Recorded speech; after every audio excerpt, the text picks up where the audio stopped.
Recently আমি গিয়েছিলাম রবীন্দ্র সদনের ওখানের লেন্স কার্ট শোরুমে। সেখানে বিভিন্ন রকমের গ্লাস থাকে, তো আমার বেশ ভালো লাগছিল, মানে বিভিন্ন রকম। ফার্স্ট টাইম লেন্স কার্ট আমি গিয়েছি, না ভুল বলছি, সেকেন্ড টাইম গিয়েছি। ফার্স্ট টাইমে গিয়ে আমি তখন কিছু কিনিনি, সেটা বেশ বেশ অনেকটা দিন আগে।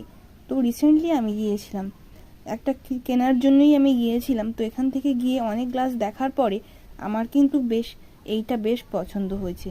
ম্যাট ফিনিশের উপরে খুব ভালো লেগেছে।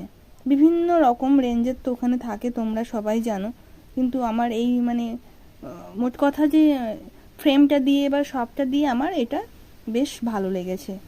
আর ওখানে নেওয়ার পরে এটা আমাকে 3 থেকে 4 দিন পর ওরা দিয়ে দিয়েছে। তো দেখো পরে আমাকে ঠিক কীরকম লাগছে, এই যে। তো ব্যাস।